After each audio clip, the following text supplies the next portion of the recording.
সবাই শুকরিয়া তান বলে আলহামদুলিল্লাহ। মহান মালিকের দরবারে লাখো কোটি সুজুদ, যেমনই আমাদেরকে মুসলমান করে সৃষ্টি করেছে, যিনি আমাদেরকে শ্রেষ্ঠ ধর্ম দিন ইসলাম দান করেছেন, শ্রেষ্ঠ কিতাব আল কোরআন দান করেছেন, সপ্তাহের একটি শ্রেষ্ঠ দিন ইয়াউমুল জুমআহ, একত্র হওয়ার দিন, মিলিত হওয়ার দিন দান করেছেন। আর এই জুমার দিনে সকলার অগ্রভাগে এসে নবী মহানবীর উপরে কিছু সময়ের জন্য দুরূদ শরীফ পড়ার সুযোগ করে দিয়েছেন। তাই জবান খুলে সকলে মিলে মনিবের শেখানো ভাষা দিয়ে কালিমাতুশ শুকর আদায় করে নেই। মোহাব্বতের সাথে সকলে মিলে বলছি আলহামদুলিল্লাহ। সম্মানিত মুআজ্জাজ মুসলিয়ান ইকরাম, আরবি 1446 হিজরি সনের দ্বিতীয় মাস সফর মাস। এই সফর মাসের আজকে প্রথম জুমা, প্রথম খুতবা। আজ সংক্ষিপ্ত সময়ে আপনাদের সামনে আলোচনা করব যাদেরকে আল্লাহ রাব্বুল আলামিন ক্ষমতার মসনদে বসে তাদের সর্বপ্রথম কি কি দায়িত্ব থাকে, কোরআন থেকে সে কথাগুলো আপনাদের সামনে তুলে ধরব। কথা বলার আগে শ্রদ্ধার সাথে স্মরণ করছি যারা আমাদের এই বাংলাদেশের মানচিত্রকে বিশ্বের বুকে উড্ডীন করার জন্য তাদের বুকের রাজা রক্তকে বিলীন করে দিয়েছেন। এই শহীদদের রুহের আত্মার মাগফিরাত কামনা করছি। সাথে সাথে 2024 সালের মধ্যে যে সমস্ত ভাইয়েরা বোনেরা কোঠা আন্দোলন করতে যাইয়া বাংলাদেশের মধ্যে আরেকটি সবুজ সুন্দর বাংলা স্বাধীন সার্বভৌম একটি রাষ্ট্র, সার্বভৌম একটি দেশ, স্বাধীন দেশ ঘোষণা করতে যাইয়া তাদের বুকের তাজা রক্তকে বিলীন করে দিয়ে আমাদের জন্য এই বাংলাদেশকে স্বাধীন করে দিয়ে গিয়েছেন, সেই শহীদদের রুহের মাগফিরাত কামনা করছি, স্মরণ করছি। সেই মুহাম্মদুর রাসূলুল্লাহ সাল্লাল্লাহু আলাইহি ওয়াসাল্লামের প্রতি দুরূদ, যিনাকে আল্লাহ পাক আমাদের জন্য নবী করে প্রেরণ করেছেন। সম্মানিত উপস্থিতি, আজ 1446 হিজরি সনের আরবি মাসের দ্বিতীয় মাস সফর মাস। আজকের সংক্ষিপ্ত সময়ের বয়ান, ক্ষমতার মসনদ পাওয়ার পরে আল্লাহ পাক তাদের জন্য কি দায়িত্ব রেখে দিয়েছেন, তাদের কি দায়িত্ব, তাদের কি কর্তব্য, সে সম্পর্কে কিছু কথা কোরআন থেকে হাদিস থেকে আপনাদের সামনে তুলে ধরব। প্রতিটি কথায় খুব খেয়াল করে শুনতে হবে, একটি কথাও যেন মিসইউজ না হয়ে যায়। কোরআনের বয়ান কিভাবে শুনতে হবে আল্লাহ পাক আজ থেকে 1450 বছর আগে আল্লাহ পাক মেসেজ দিলেন, ওয়াইদা কুরিয়াল কুরআনু ফাসতামিউ লাহু ওয়া আনসিতু লাআল্লাকুম তুরহামুন। আল্লাহ রাব্বুল আলামিন ঘোষণা করেন, ওয়াইদা কুরিয়াল কুরআন, তোমাদের সামনে যখন কোরআন থেকে যখন তিলাওয়াত হয়, ফাসতামিউ, সকলে মিলে শ্রবণ করো, শোনো। এ কোরআন তোমাদের গাইডলাইন, এ কোরআন তোমাদের হাজার হাজার বছরের ভুলে যাওয়া ইতিহাস তুলে ধরে, এ কোরআন তোমাদেরকে জিরো থেকে হিরো করে। এই কোরআন যদি তোমরা জানো এবং মানো, লাআল্লাকুম তাত্তাকুন, সম্ভবত তোমরা মুত্তাকি হতে পারবে, তাকওয়াবান হতে পারবে। এজন্য প্রতিটি কথাই খুব খেয়াল করে শুনতে হবে। সপ্তাহের একটি গুরুত্বপূর্ণ দিন ইয়াউমুল জুমআহ, একত্র হওয়ার দিন, মিলিত হওয়ার দিন। সম্মানিত উপস্থিতি, আল্লাহ সুবহানাহু ওয়া তাআলা কালামে হাকিমের মধ্যে ঘোষণা করেছেন, যাদেরকে আল্লাহ রাব্বুল আলামিন দায়িত্ব দিবেন, যাদেরকে আল্লাহ পাক ক্ষমতা দিবেন, এই ক্ষমতা পাওয়ার পরে ক্ষমতার মসনদে যায় তারা কি করবে? তারা কি মানুষের বাড়িঘর ভাঙবে? মানুষের লুটতরাজ করবে? মানুষকে মিথ্যা মামলা দিবে? মানুষকে যুগের পর যুগ হয়রানি পেরেশানি করবে না, কি করবে, তাদের কি দায়িত্ব, সে কথা আল্লাহ রাব্বুল আলামিন কালামে হাকিমের মধ্যে ইরশাদ করেছেন। সূরাটার নাম হলো সূরাতুল হজ। সূরাতুল হজ কোরআন শরীফের 22 নম্বর সিরিয়ালের সূরা সূরাতুল হজ। সূরাতুল হজের মধ্যে মোট আয়াত আছে 78টি। এই সূরাটি মাক্কি এবং মাদানী দুইটি মত পাওয়া যায়, কিন্তু মাদানী সূরা হিসাবে বেশি গ্রহণযোগ্য সূরাটি। এই সূরাটির মধ্যে 10টি রুকু আছে। 22 নম্বর সিরিয়ালের সূরার নাম হলো সূরাতুল হজ। সূরাতুল হজের 41 নম্বর আয়াতের মধ্যে আল্লাহ রাব্বুল আলামিন আজ থেকে 1450 বছর আগে পৃথিবীবাসীর মানুষদেরকে মেসেজ দিলেন, পৃথিবীবাসীর মানুষ, তোমরা যখন নতুন করে দায়িত্ব পাবে, ক্ষমতা পাবে, তোমরা কি করবে। আল্লাহ রাব্বুল আলামিন সূরাতুল হজ 41 নম্বর আয়াতের মধ্যে আল্লাহ রাব্বুল আলামিন ঘোষণা করেন, আল্লাযীনা ইম্মাক্কান্নাহুম ফিল আরদি আকামুস সালাতা ওয়া আতাউয যাকাতা ওয়া আমারু বিল মা'রুফ ওয়া নাহাউ আনিল মুনকার ওয়ালিল্লাহি আকিবাতুল উমুর। আল্লাহ রাব্বুল আলামিন 22 নম্বর সূরাতুল হজ 41 নম্বর আয়াতের মধ্যে আল্লাহ রাব্বুল আলামিন মেসেজ দিলেন। আল্লাহ রাব্বুল আলামিন বলেন, আমি যখন পৃথিবীতে মানুষদেরকে দায়িত্ব দেই, তারা সর্বপ্রথমে কি করবে? সর্বপ্রথমে তারা আকামুস সালাহ, জমিনের মধ্যে ক্ষমতা পাওয়ার পরে জমিনের মধ্যে যাইয়া সর্বপ্রথম তারা নামাজ কায়েম করবে। নামাজ কায়েম করবে। ক্ষমতা পাওয়ার পরে ক্ষমতার মসনদে যাবে আল্লাহর ফরজ আইন, আল্লাহর ফরজ বিধান।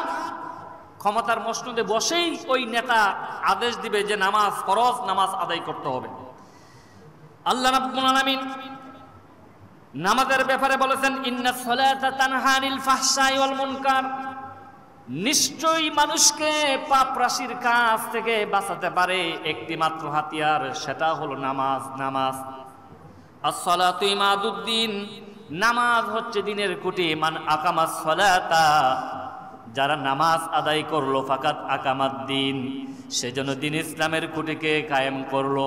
ওয়ামান তারাকাস সালাতা, যে ব্যক্তি নামাজ ছেড়ে দিল, ফাকাত হাদামাদ্দিন, সেজন্য দিন ইসলামের খুঁটিকে ভেঙে দিল।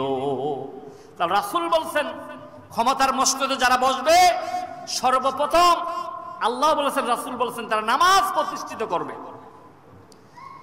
ওয়ারকাউ মা'আর রাকিঈন, আল্লাহ বলেন তোমরা রুকুকারীদের সাথে রুকু করো। ওয়ারকাউ ওয়াসজুদ, রুকু করো এবং সিজদা করো, মানে জামাতের সাথে নামাজ আদায় করো। কেননা নামাজটা হলো এমন জিনিস, as-সালাতু মিফতাহুল জান্নাহ, এই জান্নাতে যাওয়ার চাবি হলো নামাজ। এই জন্য ক্ষমতার মসনদে যখনই যাবে, যে ব্যক্তি যাবে ক্ষমতা নতুন করে পাবে, আল্লাহ বলছেন সর্বপ্রথম তুমি মানুষদের কাছে দাওয়াত দাও যেন তারা নামাজ প্রতিষ্ঠা করে, নামাজ যেন প্রতিষ্ঠা করে। নিজে নামাজ পড়তে হবে, অন্যকে নামাজের জন্য তাগিদ দিয়ে নামাজ পড়াতে হবে। যারাই সর্বপ্রথম ক্ষমতা যাবে, ক্ষমতা যাইয়ে সর্বপ্রথম নামাজের আদেশ করবে। 2 নম্বর আল্লাহ রাব্বুল আলামিন বলেন, ওয়াতা যাকাত, যাকাত প্রদান করবে। আল্লাহ রাব্বুল আলামিন কোরআন শরীফের মধ্যে বলেন, ওয়াকিমুস সালাতা ওয়া আতুজ যাকাতা, তোমরা নামাজ কায়েম করো, যাকাত প্রদান করো। অন্য জায়গায় বলেন, ওমিম্মা রাযাকনাহুম ইউনফিকুন, আল্লাহ বলেন আমার দেওয়া যে রিজিক, আমার দেওয়া রিজিক থেকে তোমরা কি করো? আমার রাস্তায় তোমরা বিলীন করো, যাকাত দাও। তো নামাজকে ফরজ করবে, প্রতিষ্ঠা করবে। 2 নম্বরে যাকাত প্রদান করবে। এই দুইটা পাইলাম। তারপর কি বলছে আল্লাহ রাব্বুল আলামিন? 3 নম্বরে বলেন, ওয়া আমারু বিল মা'রুফ ওয়া নাহাউ আনিল মুনকার। 3 নম্বরে হলো ভালো কাজের আদেশ করবে, সৎ কাজের আদেশ করবে। ক্ষমতায় পাওয়ার পরে নতুন করে ভালো কাজের আদেশ করবে।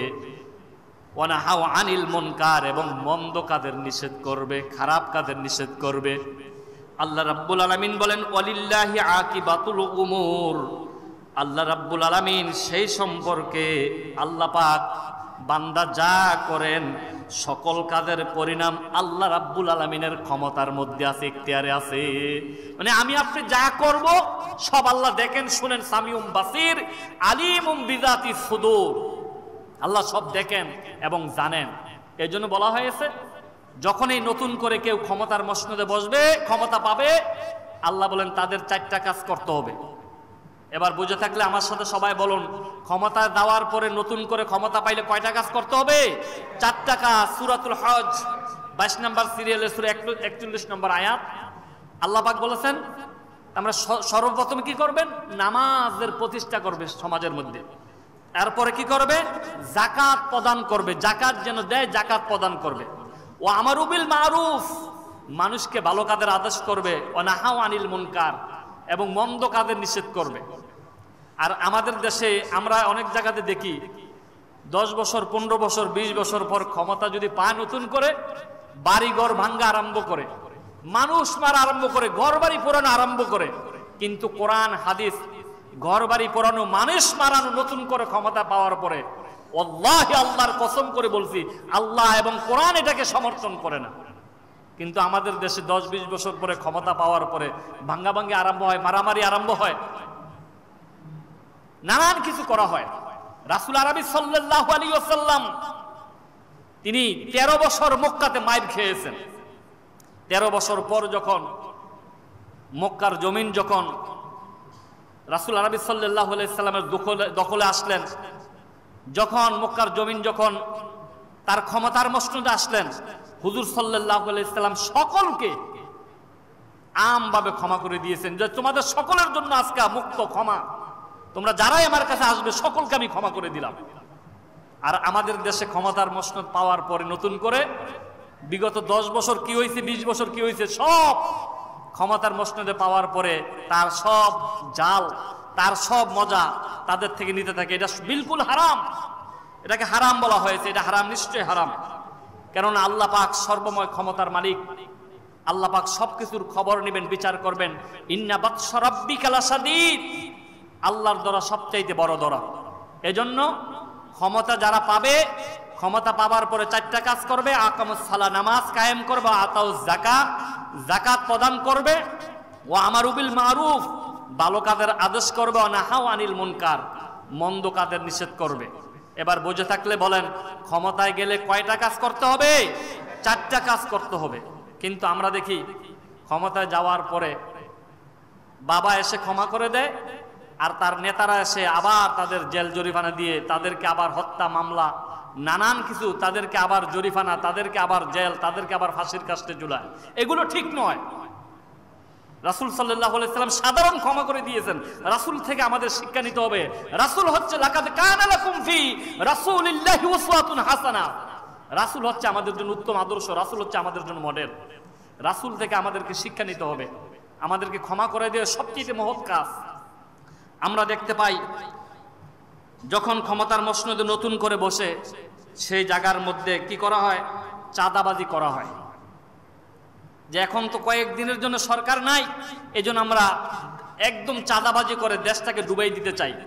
চাঁদাবাজি যারা করে এটা হারাম কাজ, কবিরা গুনাহ। চাঁদাবাজি করা কবিরা গুনাহ, হারাম কাজ। তিরমিজি শরীফ এবং ইবনে মাজাহ শরীফের মধ্যে আসছে, আর রাশিউ মুরতাশিউ কিলাহুমা ফিন্নার। এটাকে সুদের সাথে বলা হয়েছে। এই যে আপনার ট্যাক্সটা দিচ্ছেন বিনিময়ের জন্য, কাজ সমাধার জন্য, আপনার ফাইলকে পরিপূর্ণ করে কাজটা পরিপূর্ণ করার জন্য যে টাকাটা দিচ্ছেন, এই চাঁদাটা, এটাও সুদের অংশের মধ্যে পড়ে। যে আমার রাসূল বলেছেন, হাদিসটা আছে তিরমিজি শরীফের 1336 নম্বর হাদিস, ইবনে মাজাহ 2313 নম্বর হাদিস, আর রাশিউ মুরতাশিউ কিলাহুমা ফিন্নার। রাসূল সাল্লাল্লাহু আলাইহি সাল্লাম বলেছেন, ঘোষ দাতা এবং ঘোষ গ্রহীতা উভয়ই জাহান্নামী। যারা ঘোষ দেয়, চাঁদা গ্রহণ করে, উভয় জাহান্নামী। চাঁদা আপনার দিবেন না, কখনো চাঁদা দিবেন না।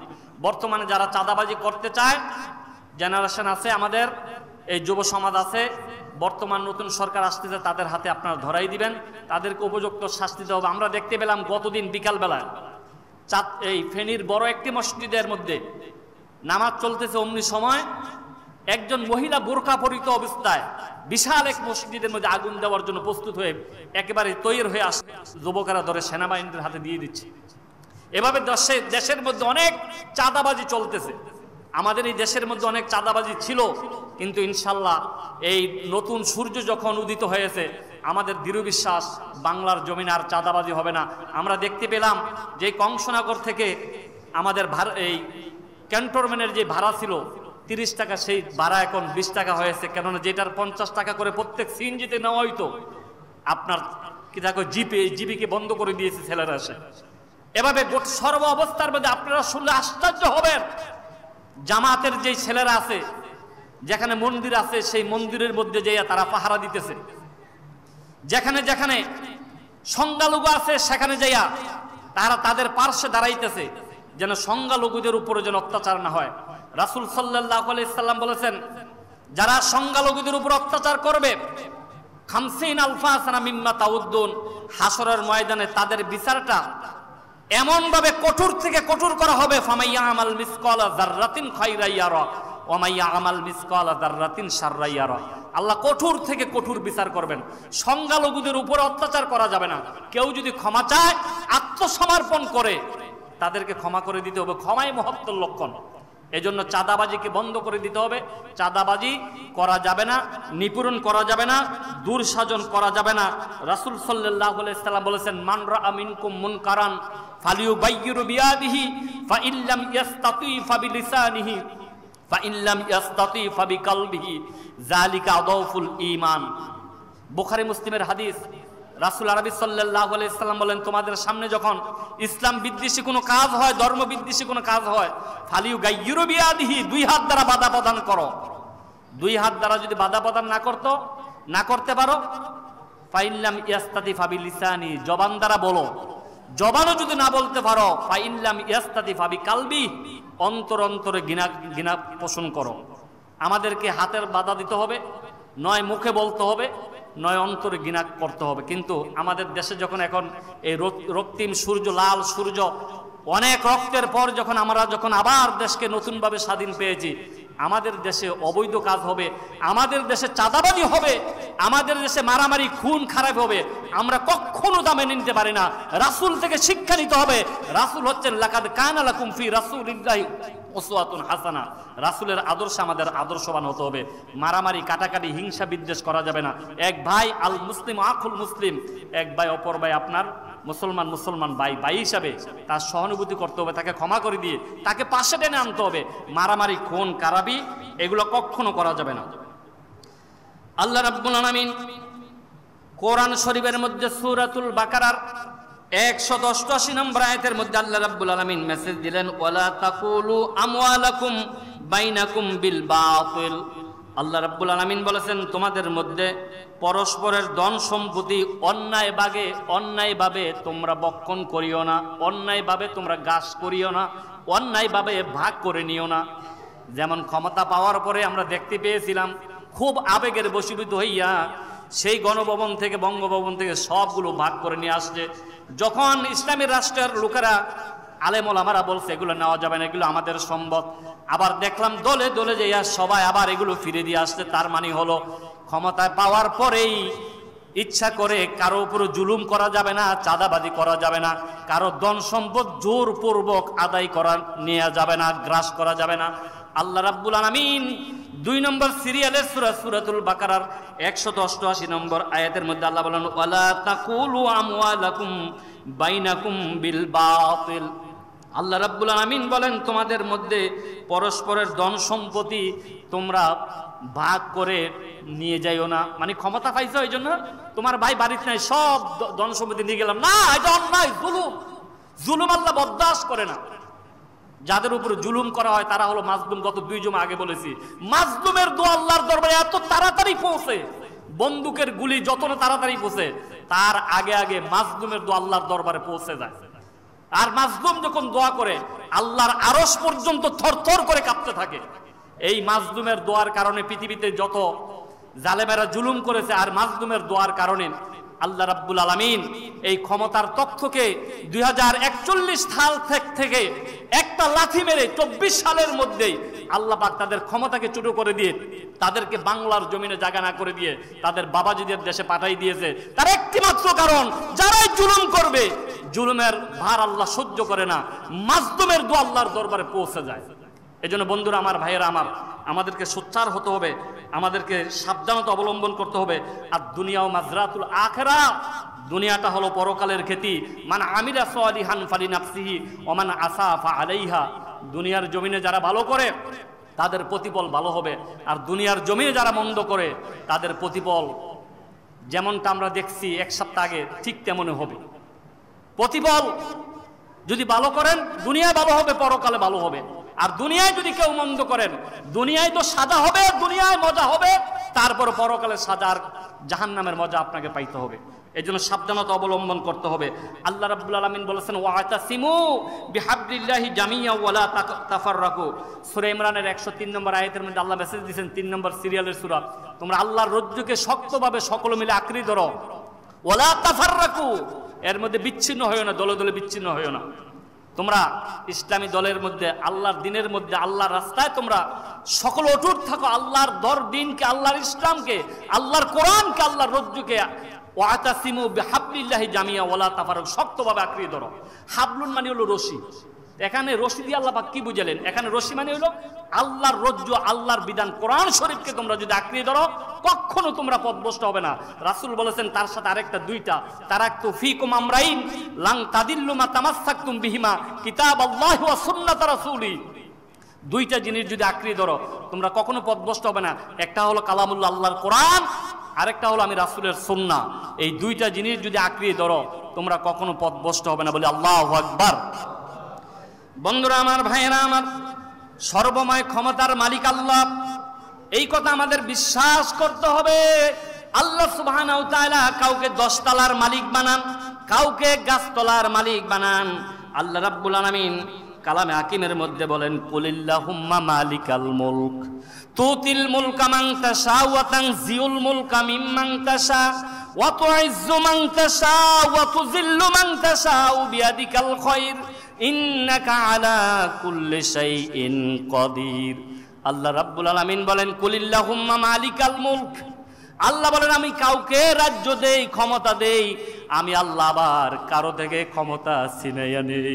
কাউকে আমি আল্লাহ রাব্বুল আলামিন সম্মান দেই, কারো থেকে আমি আল্লাহ সম্মান কেড়ে নেই। যারা এই পৃথিবীতে জুলুম করবে আল্লাহ বলেন তাদের থেকে আমি ক্ষমতা নিয়া তাদেরকে বেইজ্জতি করিয়া আমি গোটা দেশ থেকে তাদেরকে বের করে দেই। বলে আল্লাহু আকবার। শুধু তাকে জিল্লতি দিবে না, গোটা দেশ থেকে অপমান করে তাকে ছাড়তে বাধ্য হবে। এটি আল্লাহর ইশারা। কুলিল্লাহুম্মা মালিকাল মুলক তুতিল মুলকা মান তাশা ওয়া তানজিউল মুলকা মিম্মান তাশা ওয়া তুইজ্জু মান তাশা ওয়া তুযিল্লু মান তাশা বিয়াদিকাল খায়র ইন্নাকা আলা কুল্লি শাইইন কাদির। সর্বময় ক্ষমতার মালিক আল্লাহ। আমরা তো ক্ষমতায় বেড়ে আমরা মনে করি আমার আর পতন হবে না, আমি তো ক্ষমতায় বসে গিয়েছি, আমার চাকা এখন উপরে উপরে বলেই তো আমি সব কিছু করতে পারি। না, তোমার চাকা এখন উপরে আছে বলে তুমি মনে করো তোমার ক্ষমতা চিরদিন থাকবে না। তোমার ক্ষমতা চিরদিন থাকবে না। তোমার ক্ষমতা চিরদিন থাকার নয়। চিরদিন একজনের হাতে ক্ষমতা থাকে না। টু দ্য টুমোরো, আজ হয় কাল হয় আবার ক্ষমতা চলে যায়। এজন্য তুমি মনে করবে না ক্ষমতার মসনদে যখন বসে গিয়েছে আমার যা ইচ্ছা তাই করব। এমন যারা করেছে সেই ফেরাউন থেকে শিক্ষা গ্রহণ করুন। ফিরাউন দুনিয়ার জমিনে বাঁচতে পারে নাই, নমরুদ টিকতে পারে নাই। আর ফেরাউন থেকে শিক্ষা গ্রহণ করুন যারা ফিরাউনের মতো দেশের মধ্যে লুটতরাজ করেছিল। আজ আমরা দেখতে পেয়েছি বাংলার জমিনের মধ্যে একটি ইঁদুরের গর্ত পায় নাই পালাবার জন্য। বাংলার মানুষ টেনে হেসড়ে সিঁড়ি দিত, বাংলার জমিন থেকে তাদের বাবাজিদের দেশে ভাগতে বাধ্য হয়েছে। তাই ফেরাউন থেকে শিক্ষা গ্রহণ করুন। যারা জুলুম করবে, অত্যাচার করবে, অত্যাচার জুলুম আল্লাহ পাক সহ্য করেন না। মাজলুমের দোয়ার কারণে আল্লাহ রাব্বুল আলামিন দেশের মধ্যে অনবরত গজব দিয়ে থাকেন। এজন্য আমাদেরকে সতর্কতা অবলম্বন করতে হবে। বন্ধুরা আমার, ভাইয়েরা আমার, আল্লাহ রাব্বুল আলামিন কালামে হাকিমের মধ্যে অসংখ্য জায়গাতে ঘোষণা করেছেন যে আমাদেরকে সাবধানতা অবলম্বন করতে হবে। আমাদেরকে এই দুনিয়ায় যখন থাকবো আমরা আল্লাহ পাকের গোলামি করতেই হবে, রাসূলের সুন্নাহ আমাদের মানতেই হবে। আল্লাহ পাকের গোলামি ছাড়া রাসূলের সুন্নাহ ছাড়া পরকালে আমাদের জান্নাতে যাওয়ার বিকল্প আর কোনো রাস্তা নাই। আপনারা বলেন তো, আল্লাহর কোরআন মানা ছাড়া, আল্লাহর বিধান মানা ছাড়া, রাসূলের সুন্নাহ ছাড়া কি পরকালে জান্নাত যাওয়ার আর কোনো রাস্তা আছে? কোনো রাস্তা নাই। আপনারা যদি মনে করেন যায় রে কোরআন না মানলে কি হইব, রাসূল না মানলে কি হইব, আল্লাহ না মানলে কি হইব, আমেরিকার অনুগত্য করব, আমেরিকা আমাদের জান্নাতে পাঠাই দিবে, আমেরিকা আপনাকে জান্নাতে পাঠাতে পারবে না। জান্নাতে যাইতে হলে আল্লাহর গোলামি করেই আল্লাহর জান্নাতের মেহমান হইতে হবে। এজন্য আমাদেরকে সদা সর্বদা আল্লাহর উপর আস্থা রাখতে হবে, আল্লাহর উপর বিশ্বাস রাখতে হবে। কিন্তু আমরা দেখছি অনেক লোক ক্ষমতার মসনদে বসে তারা বলছে there is no God, godless association, Allah বলতে কিছুই নাই, দুনিয়া এমনি এমনি হয়েছে বলি নাউজুবিল্লাহ। যারাই বলে আল্লাহকে বাদ দিতে চায়, যারা ইসলাম বাদ দিতে চায়, কোরআন বাদ দিতে চায়, তারা দেখছি আমরা যোগে যোগে তারাই বাদ হয়ে গিয়েছে। এই তো গত বৃহস্পতিবারের গেল, আর আগের বৃহস্পতিবার আমরা দেখলাম বাংলাদেশ থেকে ইসলামী রাষ্ট্র তুলে দিবে, ইসলাম তুলে দিবে, তারপর আরো কি কি ইসলামী দল তুলে দিবে, সব তুলে দিবে ঘোষণা করলো, নিবন্ধন বন্ধ করে দিবে। আর কালকার আমরা পাইলাম রাত্রের মধ্যে যেই রাষ্ট্র নিবন্ধন বন্ধ করে দিয়েছিল সেই রাষ্ট্র তারাই তাদেরকে আজকে সেখানে মেহমান করে, দাওয়াত দিয়ে মেহমান করে সেখানে শপথ বাক্য পাঠ করাচ্ছে। সর্বময় ক্ষমতার মালিক যে আল্লাহ, এটা বুঝাই দিলেন যে কুলিল্লাহুম্মা মালিকাল মুলক। এক সপ্তাহ আগে তোমরা নিষিদ্ধ করেছিলে, আর এক সপ্তাহ না যাইতেই তোমরা নিষিদ্ধ হয়ে তোমাদের বাবাদিদের দেশে বাগদে বাধ্য তোমাদের করেছে আল্লাহ। এটাই আল্লাহ পাকের পাওয়ার, এটাই আল্লাহ পাকের ক্ষমতা। এটাই আল্লাহ পাক বলেছেন, আমি আল্লাহর উপর আস্থা বিশ্বাস রাখো, লিমানুল মুলক, সর্বময় ক্ষমতার মালিক আল্লাহ, আমি আল্লাহর উপর আত্মবিশ্বাস রাখো, আমি আল্লাহর উপরকে ভয় করো, ইত্তাকুল্লাহ, আমি আল্লাহকে ভয় করো। আল্লাহ বলেন ইয়া আইয়ুহাল্লাযীনা আমানুত্তাকুল্লাহ, আমি আল্লাহকে ভয় করো, অকুনু মাআস সাদিকিন, সত্যবাদীদের সঙ্গ লাভ করো। আর আমরা দেখলাম যারা এই বাংলার জমিনে যত সত্যবাদী ছিল, যত বিশ্বাসী ছিল, তাদের উপর টর্চারিং বেশি করা হয়েছে। এত টর্চারিং করা হয়েছে যে টর্চারিং এর করে আল্লাহর আরশ পর্যন্ত থরথর থরথর করে কেঁপেছে। চরমনাইন পীর সাহেবের দাঁত ভেঙে দিলেন ঘুষি মেরে। এবং বাংলার জমিনের কোরআনের পাখি যাকে বলা হতো, এই বাংলার জমিনের কোরআনের পাখিকে এই আগস্ট মাসের 14 তারিখে গত বছর দুনিয়া থেকে বিদায় করে দিলেন যেই রাজাকার একটি শব্দ দিয়ে। কিন্তু আল্লাহর কুদরতি শান, সেই রাজাকার শব্দ দিয়েই এই 14 আগস্ট আসার আগে আগেই 5 তারিখের মধ্যে আল্লাহর কুদরতি ক্ষমতার বলে রাজাকার রাজাকার, আমরা সবাই রাজাকার বলে বাংলার জমিন থেকে তাদের বাবাদিদের দেশে ভাগ দিয়ে এই মাসের মধ্যে আল্লাহ বাধ্য করেছে। আল্লাহর ধরা ইন্নাবাদ সারাব্বিকালা সাদিদ, আল্লাহর ধরা সবচেয়ে বড় ধরা। আল্লাহ যাকে ছাড় দেন, আল্লাহ যাকে ধরেন, ধরার মতোই ধরেন। আল্লাহ ছাড় দেন, ছাড় দেওয়ার পরে যদি ফিরে না আসে, যদি তওবা না করে, আল্লাহ বলেন বান্দা আমি আর বরদাস্ত করতে পারলাম না, জুলুম নির্যাতনের মাত্রা তোর বেশি বেড়ে গেছে, আমি আল্লাহ ধরলাম, ধরার কারণে তুই দুনিয়ার থেকে একেবারে তোর নাম বিচ্ছিন্ন হয়ে যাবে। এমন একটি পরিস্থিতি হয়তো হবে বাংলার জমিন থেকে যারাই জুলুম করেছে, ফেরাউনের মতো যারা রাজ্য চালাইছে, নমরুদের মতো যারা রাজ্য চালাইছে, আমরা দেখতে পাবো ইনশাআল্লাহ বাংলার জমিনে তাদের আর নাম নিশানা থাকবে না। বাংলার জমিন থেকে তাদের নাম নিশানা একেবারে মুছে যাবে ইনশাআল্লাহ। কারণ একটি মাত্র কারণ, আমার বোনের রক্ত ঝরেছে বাংলার জমিনে, আমার ছেলের ভাইয়ের রক্ত ঝরেছে বাংলার জমিনে। এই রক্তিম সূর্য আনতে যাইয়া আবার এই দেশ স্বাধীন করতে যে হাজার হাজার ভাইয়ের আর বোনের খুন হইতে হয়েছে। এই স্বাধীন দেশ আমরা পেয়েছি, স্বাধীন সূর্য পেয়েছি। এই স্বাধীন সূর্যের মধ্যে লুটতরাজ, খুন খারাপি আর মেনে নেওয়া যাবে না। জীবন দেওয়ার প্রয়োজন হয় জীবন দেব, বাংলার জমিনে চাঁদাবাজি করতে আর কাউকে দেওয়া হবে না ইনশাআল্লাহ। বন্ধুরা আমার, ভাইয়েরা আমার, এই জন্য সকলকে বলবো আল্লাহর উপর ভরসা রাখুন, আল্লাহর উপর আস্থা রাখুন। আর যারাই এখন আমাদের ছেড়ে এই কোঠা আন্দোলন করতে যাইয়া আমাদের কাছে প্রশ্ন আসছে যে হুজুর তারা কি শহীদ না হবে কিনা, নিশ্চয়ই তারা শহীদ হবে। কারণ তাদের ব্যাপারে আল্লাহ পাক মেসেজ দিলেন সূরা বাকারার 154 নম্বর আয়াতে, ওয়ালা তাকুলু লিমা ইউকতালু ফি সাবিলিল্লাহি আমওয়াত বাল আহইয়া ওয়ালাকিন লা তাশউরুন। আল্লাহ বলেন ওয়ালা তাকুলু, তোমরা বলো না, লিমা ইউকতালু ফি সাবিলিল্লাহ, আল্লাহর রাস্তায় যারা জীবন দেয়, আমওয়াত, তাদেরকে তোমরা মৃত বলো না, বাল আহইয়া, বরংস তারা জীবিত, ওয়ালাকিন লা তাশউরুন, তাদের ব্যাপারে তোমাদের ধারণা নাই, তাদের ব্যাপারে তোমাদের জানা নাই, তারা মৃত নয়, তারা হলো শহীদ। আল্লাহ বলেন আল্লাযীনা আমানু ইউকাতিলুনা ফিস সাবিলিল্লাহ ওয়াল্লাযীনা কাফারু ইউকাতিলুনা ফিস সাবিলিত তাগুত। সূরা নিসার ৭৬ নম্বর আয়াতের মধ্যে বলেন মুমিন যারা তারা আল্লাহর রাস্তায় যায় জীবন বিলিয়ে দেয়, শহীদ হয়। আর কাফের যারা তাগুতের পথে তারা জীবন দেয়। আর আল্লাহ রাব্বুল আলামিন বলেন মান কাতালা মুমিনান মুতাআম্মিদান ফাজাযাউ জাহান্নাম। যেই ব্যক্তি একটি মানুষকে মেরে দিল সেজন্য তামাম পৃথিবীর সমস্ত মানুষকে মেরে দিল। আর এই যেই ব্যক্তি একটি মানুষ ইসলামের জন্য যে জীবন দিল, ইসলামের জন্য যায় জীবন দিয়ে শহীদ হলো, সেজন্য তামাম পৃথিবীর মানুষকে বাঁচাই দিয়া নিজে শহীদ হইয়া সেই ব্যক্তি জান্নাতের ভাগীদার হয়ে গেল। বলে আল্লাহু আকবার। এই জন্য নিশ্চয়ই যারা এই নিজের একান্তভাবে নিজের দায়িত্ব, নিজের কোঠা, নিজের যেই মান সম্মান, নিজের ব্যক্তিত্ব, নিজের পরিচয়, নিজের জন্য যেই কোঠা দায়িত্ব পালন করতে যাইয়া যারা শহীদ হয়েছে, আমরা দেখেছি জামাতের গতদিনও একটা ভাই, একবারে ফুটফুটে সুন্দর চেহারা একটা ভাই মীর রায়হান আলী, তিনি ইন্তেকাল করেছে। ৫ তারিখে গুলিবিদ্ধ হয়েছে, গতদিন ইন্তেকাল করেছে। এভাবে আমরা দেখেছি সেই স্নিগ্ধ ইন্তেকাল করেছে, শহীদ হয়েছে। আমরা দেখেছি স্মুগ্ধ নামে একটা ছাত্র শহীদ হয়েছে, ভার্সিটির ছাত্র। তিনি সকলকে ডেকে বলতেন ভাই পানি লাগবে, ভাই পানি লাগবে, শুধু পানি খাওয়াতেন। কিন্তু মৃত্যুর ১৫ মিনিট আগেও তিনি জানতেন না যে ইনি যে মারা যাবেন। শেষ পর্যন্ত পানি পান করাতে করাতে করাতে করাতে এই স্মুগ্ধ ঢলে পড়ে তিনিও শাহাদাতের নাজরানা পান করেন। ইন্না লিল্লাহি ওয়া ইন্না ইলাইহি রাজিউন। এভাবে আমরা দেখতে পেলাম রংপুরের যে ছাত্রটা শহীদ হয়েছে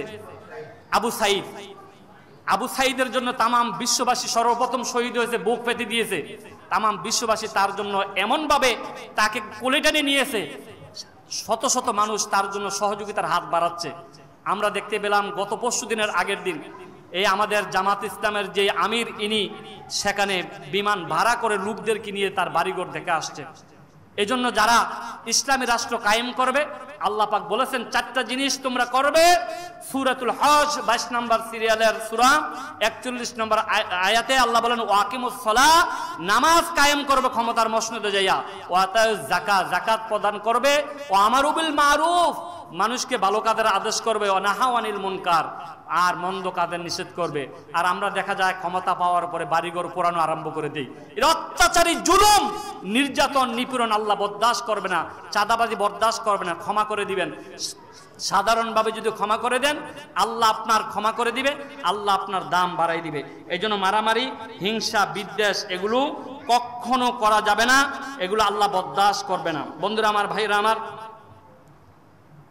আমরা দেখছি এক সময় যারাই হক কথা বলছে, হক কথা বলার পরে তাদের জুলুম, অত্যাচার খুব এমনভাবে হয়েছে যে অত্যাচার, জুলুম ফেরাউন এত করে নাই, নমরুদ এত জুলুম করে নাই, এত জুলুম করেছে। কিভাবে করেছে আমরা দেখতে পেয়েছি। সেই জুলুম হয়েছে কোঠালা আন্দোলনের মাধ্যমে। আমরা দেখতে পেয়েছি শাপলা চত্বরের মধ্যে জুলুম হয়েছে, গুম হয়েছে, খুন হয়েছে, পিলখানার মধ্যে গণহত্যা হয়েছে, এবং আয়না ঘরের একটি, আমরা বিগত 50-52 বছর আমি শুনি নাই, এখন শুনতে পেলাম 1 সপ্তাহের মধ্যে আয়নাঘর, সেখানে গুম হয়, জুলুম হয়। আমরা দেখতে পেলাম সেখানে খুন হয়। যেই আয়নাঘরের কাহিনী আমরা শুনলাম, সেই আয়নাঘরের মধ্যে যাদেরকে রাখা হয় সেখানে পৃথিবীর আলো বাতাস কেউ দেখতে পায় না, সেখানে পৃথিবীর কারো যোগাযোগ বিচ্ছিন্ন থাকে, সেখানে তাদেরকে লাশ খাওয়ানো হয়, সেখানে নরমন্দ্রা পচা জিনিস খাওয়ানো হয়, সেখানের মধ্যে তাকে প্রতিদিন টর্চারিং করা হয়। সেভাবে যাদের ইশারা ইঙ্গিতে এই কাজ করা হয়েছে, আল্লাহ কি তাদেরকে ছেড়ে দিবেন? কোন ছেড়ে দিবেন? আল্লাহ আছেন, আল্লাহ একদিন বিচার করবেন। ইন্নাবাত সারাব্বিকাল আসাদির তুডা টুমুর, আল্লাহ বিচার করবেন। আল্লাহ ছেড়ে দিবেন না, আল্লাহ আছেন, সর্বকিছুর বিচার করবেন। শাপলা চত্বরে আমরা 13 তারিখ গিয়েছিলাম, একদিন আগে গিয়েছিলাম, সেখানে আমরা 13 সালের 4 তারিখে গিয়েছিলাম। 5 তারিখে শাপলা চত্বরের ঘটনা আমরা দেখলাম যে সকালবেলায় কি হয়েছে। সেখানে হাজার হাজার পুলিশ মোতায়েন করে শেষ পর্যন্ত যা অবস্থা করেছে বিকালবেলা মাগরিবের পরে, এটা আমার আল্লাহ সুবহানাহু ওয়া তাআলা ব্যতীত আর কেউ জানে না। যেই দিগন্ত টেলিভিশন, ইসলামী টেলিভিশন ছিল, সেটা সুন্দরভাবে যখন ফুটেজ নিতেছিল সেটাকে বন্ধ করে দিল। 10 বছর পরে দিগন্ত টেলিভিশন আবার হাতে আসতেছে। বন্ধুরা আমার, ভাইয়েরা আমার, আমরা দেখতে পেলাম যারাই ইসলামের হক কথা বলে, যারাই ইসলামের সত্য কথা তুলে ধরে, নমরুদের মতো, ফেরাউনের মতো তাদের টর্চারিং হয়েছে। আর টর্চারিং করার কারণে এই মাজলুমের দোয়া আল্লাহর আরশ পর্যন্ত পৌঁছে গিয়েছে। মাজলুম যখন দোয়া করেছে, বাংলার জমিনের মধ্যে একটা ইঁদুরের গর্ত হলো না পালানোর জন্য, বাংলার জমিন থেকে তাদের বাবাজিদের দেশে কয়েকটি সেকেন্ডের মধ্যে ভাগতে বাধ্য হয়েছে, ঠিক কিনা? এটা আল্লাহ বলেন, ইন্না বাতশা রাব্বিকা লাশাদীদ, সর্বময় ক্ষমতার মালিক আল্লাহ। কুলিল্লাহুম্মা মালিকাল মুলক তুতিল মুলকা মান তাশা ওয়া তানজিউল মুলকা মিম্মান তাশা ওয়া তুইজ্জু মান তাশা ওয়া তুযিল্লু মান তাশা বিয়াদিকাল খায়র ইন্নাকা আলা কুল্লি শাইইন কাদির। বন্ধুরা আমার, ভাইয়েরা আমার, আমরা যারা আছি আমরাও চিরদিন থাকবো না। পৃথিবীতে কেউ কি চিরদিন থাকতে পারে? যারা কথা বলছেন না ক্ষমতার জোরে কি থাকতে পারবেন? ক্ষমতার জোরে থাকতে পারলে তো ভারত থেকে সৈন্য আনলেন, মোতায়েন আনলেন, বিমান আনলেন, কামান আনলেন, সব আনলেন, শেষ পর্যন্ত থাকতে পারেন নাই। 41 সাল পর্যন্ত থাকবেন বলছিলেন, আল্লাহ বলেন না, তোর এই 12 বছর আগে তোর দুনিয়ার থেকে বিদায় করে দেন। শেষ পর্যন্ত যে ভারতে বাবাজিদের দেশে গেছে সেখানেও থাকতে পারে নাই, সেখান থেকেও সব সরকার পল্টি মারতেছে যে শয়তান খুনিকে বাংলার জমিনে রাখবে, ইন্ডিয়ার জমিনে রাখা যাবে না। তো আমরাও কেউ থাকতে পারবো না, কিন্তু আমাদের কাজ যেটা করি এটা আমাদের ফল হবে। ভালো করলে ভালো রেজাল্ট হবে, মন্দ করলে মন্দ রেজাল্ট হবে।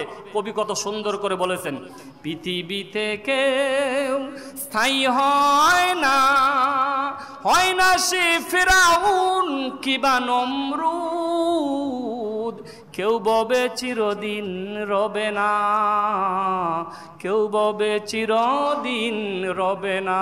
পৃথিবীতে কেউ স্থায়ী হয় না, হয় না সে ফিরাউন কিবা নমরুদ, কেউ ববে চিরদিন রবে না। আমরাও চিরদিন থাকবো না। আমরা কি চিরদিন থাকবো? থাকবো না। আল্লাহর কোরআন যদি মানি, রাসূলের সুন্নাহ যদি মানি, দুনিয়ায় শান্তি হবে, পরকালে মুক্তি হবে।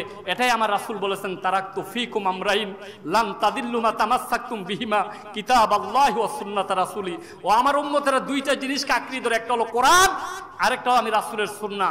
দুইটা জিনিস যদি আঁকড়িয়ে ধরো তাহলে তোমরা পথভ্রষ্ট হবে না, তোমাদেরকে শত্রু নষ্ট করতে পারবে না, কেউ তোমাদেরকে গায়েল করতে পারবে না। কিন্তু আমরা কোরআন থেকে বিচ্ছিন্ন হয়েছি, রাসূলের আদর্শ থেকে বিচ্ছিন্ন হয়েছি, এই জন্য আমাদেরকে শেষ পর্যন্ত দেশ ছাড়া হতে বাধ্য হয়েছে। এই জন্য সাবধান, ক্ষমতার মসনদে পেয়ে কেউ চাঁদাবাজি করবেন না, অত্যাচার করবেন না, জুলুম করবেন না। পারলে ক্ষমা করে দিবেন। রাসূল 13 বছর মায়ের খেয়েছেন মক্কাতে, তারপরে যখন মক্কা বিজয় হয়েছে আমভাবে সকলকে ক্ষমা করে দিয়েছে। আর আমরা 15 বছর ক্ষমতার পরে এমনটা করব না যে আমরা যখন আজকে ক্ষমতায় বইছি 12টার পরে 13টা বাজাই দিই, তোমার 14টা আল্লাহ বাজাবে। এই জন্য আসুন দলমত নির্বিশেষে আমরা মানুষকে ক্ষমা করতে শিখি। সংখ্যালঘু যারা আছে তাদের প্রতি মায়া দেখাবেন, তাদের ভালোবাসা দেখাবেন, তাদের পার্শ্বে দাঁড়াবেন। যেভাবে জামাতের লোকেরা বাড়ি বাড়ি যাইয়া সংখ্যালঘু হিন্দু বাড়িদের পাহারা দিচ্ছে, যেখানে মন্দির আছে মন্দির যারা পাহারা দিচ্ছে, একটিমাত্র কারণ তারা যেন না বলতে পারে যে ছাত্ররা আজকাল দেশ স্বাধীন করে আমাদের বাড়িঘর ভাঙ্গে দিছে, এটা যেন না করতে পারে। আপনারা দেখছেন পুলিশ নাই আজকে 1 সপ্তাহ, ছোট্ট ছোট্ট কলেজের ভাইয়েরা বোনেরা তারা সব ট্রাফিক পুলিশের কাজ করে যাচ্ছে, একটিমাত্র কারণ আল্লাহর জমিনে যেন শান্তি যেন বিরাজমান হয়। তারা যে দেশ স্বাধীন করেছে তাদের পতাকা যেন বাংলার জমিনে উঠতে পারে, সেই জন্যই জীবন দিয়েছে। আমি শুনতে পেলাম ক্লাস করার পরে আমি ছাত্রদেরকে জিজ্ঞাসা করলাম 9, 10 যে তোমরা কি কেউ কি গেছিলা? বলে হুজুর আমরা কয়েকজন কোপ পর্যন্ত খাইয়েছি। কোথায় গেছিল? আমরা কুমিল্লার মধ্যে, আমরা যে গোপনে গোপনে আপনাদের মাদ্রাসা বন্ধ ছিল সেখানে যে আমরা সে আন্দোলন করেছি আমাদের এই কোঠার জন্য, এই নিজের দায়িত্বের জন্য, যারা নিজের ব্যক্তিত্বের জন্য, কোঠার জন্য, নিজের যেই জিনিসটা নিজের জিনিসটার জন্য আন্দোলন করা, নিজের জমির একজনের জোর করে লইয়ে দেয়, এটার জন্য জেহাদ করা, জেল দেওয়া, জরিমানা করা, মামলা করা, হামলা করা, সব কিছু জায়েজ আছে। আপনার জমিন আরেকজন জোর করে নিয়ে যাবে, আপনি বুঝে আনার জন্য সব করতে পারবেন। ওরাও নিজের দাবিকে আদায় করার জন্য যারা শাহাদতের নজরানা পান করছে, পরিশেষে আমি বলবো তারাও আজকে শহীদ হয়ে আল্লাহর জান্নাতের মেহমান হয়ে গেছে। পরিশেষে আমার শেষ কথা হবে, সকলের পায়ে হাত দিয়ে বলবো মারামারি হিংসা বিদ্বেষ কেউ ছড়াবেন না, সকলকে আমভাবে ক্ষমা করে দিবেন, ভাই ভাই হিসাবে মিলবেন। বাংলাদেশ স্বাধীন বাংলাদেশ দ্বিতীয়বারের মতো হয়েছে, আমরা স্বাধীন বাংলাদেশ সূর্য সন্তানদের যা দেখলাম আমরা সেভাবে আমরা দেশ চালাবো। আর যারা দেশ চালাচ্ছে তাদেরকে বিনয়ের সাথে অনুরোধ করব, এগুলো ইনশাআল্লাহ চলে যাবে। তাদেরকে বিনয়ের সাথে অনুরোধ করব, আল্লাহর কোরআন রাসূলের রেখে যাওয়া সুন্নাত অনুযায়ী যদি আমার দেশ চলে, আমার বাংলাদেশের মধ্যে আবার শান্তি ফিরে আসবে, ঠিক কিনা? তাহলে কোরআন দিয়ে হাদিস দিয়ে দেশ চলুক, আমরা কি সবাই চাই? সবাই চাই, সবাই চাই। তাহলে আল্লাহকে দুই হাত দেখাই, নারে তাকবীর, নারে তাকবীর। আল কোরআনের আলো, আল হাদিসের আলো, বলি আলহামদুলিল্লাহ। আমরা চাই, আমরা ক্ষমতার মসনদে বসতে চাই না। আমাকে কতদিন আমার এক বন্ধু বলছে, সেনাবাহিনীর চাকরি করতে আসতে, বন্ধু একদম ক্লোজ পেরে একসাথে ক্লাস করেছি, উনি বলছে কি রে তুই যখন জামাতের বড় লিডার হবি। আমি বললাম আমরা ক্ষমতায় যাইতে চাই না, আমরা ক্ষমতার মসনদে আল্লাহর কোরআন রাসূলের সুন্নাহকে নিতে চাই, এটা আমাদের লক্ষ্য উদ্দেশ্য। আল্লাহ পাক আমাদের সকলকে কবুল করুক। অন্তত আমি দেখলাম এই সমাজের মধ্যে মারামারি কাটাকাটি হিংসা বিদ্বেষ একজন একজনকে একটা টু শব্দ করে নাই। আমি সবচেয়ে খুশি হয়েছি, এই সমাজের মধ্যে মারামারি হবে না, হিংসা বিদ্বেষ হবে না, কোলাহল হবে না, এই সমাজের মধ্যে কোনো কিছু হবে না। এই সমাজের মধ্যে ভাই ভাইয়ের মধ্যে ভ্রাতৃত্ব বন্ধন হবে, এই সমাজের মধ্যে সকলে আমরা মিলেমিশে থাকবো ইনশাআল্লাহ, ঠিক কিনা? আল্লাহ পাক আমাদের সকলকে কবুল করুক। যেই সন্তানেরা দেশের জন্য, আমার ছেলেরা, আমার ভাইয়েরা, আমার বোনেরা জীবন দিল, তাদের শ্রদ্ধার সাথে আবার স্মরণ করে আজকের আলোচনা এখানে সমাপ্ত করছি। ওমা তাওফিক ইল্লা বিল্লাহ। আসসালামু আলাইকুম ওয়া রাহমাতুল্লাহ। যারা সুন্নাত পড়ানোর